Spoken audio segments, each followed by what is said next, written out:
The stages we fight on have a special place within fighting games. The setting and background by itself has the power to turn a fight between two random people into a breathtaking battle between two masters of martial arts. 3D fighting games in particular have a special relationship with their stages. What was initially just a bunch of low-resolution background images would eventually turn into a fully fleshed out part of the gameplay. In almost 30 years of Tekken, we've traded punches and kicks on over 100 different stages that have taken us all over the world and beyond. With so many interesting places to pick from, we want to hone in on a top 10 that stuck with us as some of the best. This is Arya from That Blasted Salami, let's get into this. Kicking things off, we have to put some respect on the early Tekken titles. Even though all we had back then were infinite stages with scrolling 2D backgrounds, there were so many memorable places. Tekken 1 and 2 especially love to put us in front of recognizable landmarks like Angkor Wat in Cambodia or the Acropolis of Athens in Greece. Among them, one stage was particularly memorable: Japan's Chiba Marine Stadium. Outside of reminding us that baseball is really popular in Japan, it served as an interesting choice for a fighting game stage. Vast and distinctly modern, it stood out among the other stages and remains unique to this day. As a cherry on top, it also pioneered the technique of projecting the main action onto the background, a feature so sick that Tekken would use it again and again and again and again. Despite taking place on the same console, Tekken 3 saw a significant increase in fidelity when it came to the stages. It's also the game where stages started to more closely represent the characters and their personality, with iconic locations like Jin's Tiger Dojo or Paul's Punk Alley. For this list though, we want to highlight King's exotic arena, the Skyring.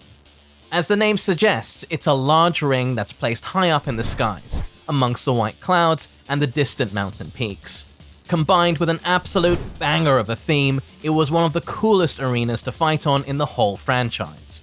With Tekken Tag Tournament, the developers further improved on it by enhancing the visuals and adding details like helicopters and the Tekken 4 soldiers in the background. Moving past the Warless era, we've got one of the classic Tekken 5 stages. Known as Acid Rain in vanilla, and then remade into Festival for Dark Resurrection, this stage presents one of the cooler urban environments that we can see in Tekken. Set somewhere in Asia, Acid Rain has you fight on top of a fenced-off rooftop. The arena's layout by itself is nothing special. It's a classic square, with plenty of space to move around. What really makes it come to life is everything else. The beams of light leaking through the skylights add something special to the atmosphere, especially with DR's green tint. Not to mention, it's kind of fun to smash those skylights by slamming opponents into them. The animatronics and neon signs glowing in the night amongst the grimy buildings and rusted metal give this stage a distinct cyberpunk feel of high technology but low life. Tekken 4 stages tend to get some flack for their unconventional elements. Things like slopes that can make attacks whiff, breakable phone booths on Shinjuku, various obstacles, or the many odd shapes and sizes. However, it's undeniable that Tekken 4 had some of the most immersive stages in Tekken. Loosening up the restrictions that come with making a competitive game allowed them to make places that feel more real than ever before. No stage exemplifies this better than the Mall does. An absolutely massive arena that almost feels like several stages mixed into one. It's immediately obvious how well it's aged despite coming out on the PS2. The floor is covered with lavish, reflective tiling. There are lots of stores and establishments you can see through the glass walls. You can even get a view of the city if you make your way to the balcony area, all while bewildered onlookers spectate the fight. Not only that, but the mall's layout was significantly different from one part to another, with various columns, railings, and walls, all of which would dynamically impact the flow of the fight. Switching from realism to fantasy, or sci-fi rather, we've got Final Frontier from Tekken 5, a truly exotic stage set inside a space colony. Much like with Acid Rain, it's a fairly conventional stage in terms of layout, a simple, spacious octagon. The design, however, is something truly special, as the platform you fight on is situated on the far end of a colony, and you get an amazing view that allows you to take in the scale of it all. Fans of Gundam will instantly recognize this sight, but the anime's depiction of space colonies was also based on the real-life concept of the O'Neill cylinder, which is just as faithfully recreated in the game. The transparent walls provide a view of space outside, with both Earth and the Moon visible on different sides. The center, meanwhile, shows off the sprawling streets of the settlement, the simulated weather, and the gigantic mirrors that reflect sunlight. This stage got a significant overhaul in the DR edition, and while also great, isn't quite as spectacular.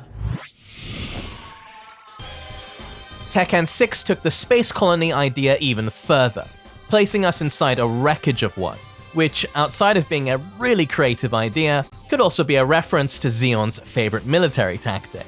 Choosing such a bizarre setting for the stage allowed the artists to come up with incredibly striking and otherwise impossible visuals. As we fight on what looks like a ruined front yard, we see massive buildings and parts of terrain, all broken and tilted at weird angles that would normally defy gravity. Seemingly still hanging high in the sky, it all happens among the clouds, with fighter jets constantly flying by and larger pieces of the broken colony seen in the background. This stage also utilized the newly added floor break gimmick, but the office-like room that it leads to isn't as impressive as the rest of the stage. Surprisingly enough, one of the most intricate stages in Tekken 7 is the one that belongs to the guest character, Geese Howard. The Howard estate could be somewhat polarizing for one simple reason. It's basically Forgotten Realm rotated 90 degrees. Instead of 3 floor breaks, it's 3 wall breaks and a balcony break on top of it. That alone leads to countless death combos that are only possible on this stage. While it can be frustrating for players, it's immensely exciting as a spectator when you see people fight for optimal positioning and when they actually pull off a massive death combo. In terms of visuals, it's one of the best dojo-style stages in Tekken. The breakable Fusuma walls have gorgeous and elaborate paintings on them, and the final balcony break reveals a beautiful stone garden with sakura trees and flowing petals. Geese's personality also really comes through when you see the American flags next to fancy samurai armor, which is both raw and hilarious at the same time. Infinite Azure might be the most iconic and memorable stage of Tekken 7. Unlike most other entries on our list, it doesn't feature elaborate details or interesting layouts. In fact, it's the exact opposite, a brilliant example of simplicity. Going back to Tekken's roots, it's an infinite stage set in a place that's more than likely inspired by the Salar de Uyuni, the world's largest salt flat. When dry, it looks like a white desert with weird salt formations, but then there's a layer of water on top, and it turns into a massive mirror that reflects the skies, stretching out as far as the eye can see. With it being a perfect stage for practice mode, many of us no doubt have spent countless hours on Infinite Azure while dropping one combo after another. It's also become a favorite amongst characters with strong movement, and the catchy music has led to some pretty hilarious moments. Why are you singing every tournament?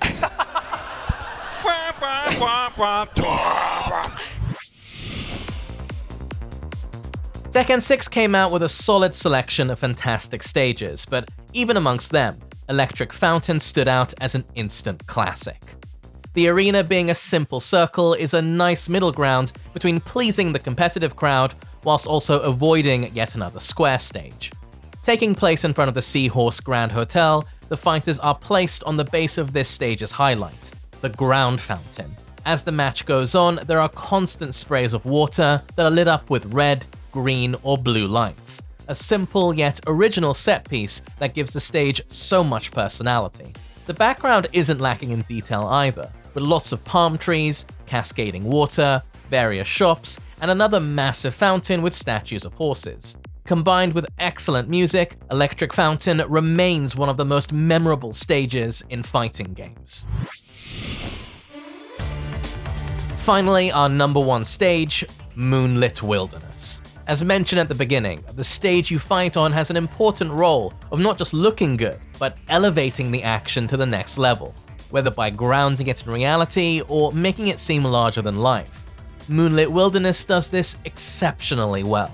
Set at night, the players will find themselves in front of a ruined abbey, standing in a boundless field full of white flowers, all dramatically lit by the imposing moon in the background. It's one of those stages that turns every match into a climactic boss battle, the final fight that you need to focus for and do your best in. As with all other great stages, the music plays a huge part in this too, mixing the electronic beats that Tekken is known for with classical instruments and a chorus. The stage would return in Tekken Tag 2, this time inside the abbey itself, but while excellent, it's not quite as remarkable as the original. And that's all we have for you today. While this is our top 10, there are many other stages that deserve love and recognition for various reasons. Sometimes it's not just about the visuals, the layout, or the music, it's about the personal moments and memories that you associate with that stage. If there's a stage that you consider special or even the best of all time, please tell us about it. Until next time, this has been Arya from TBS, wishing you an excellent day.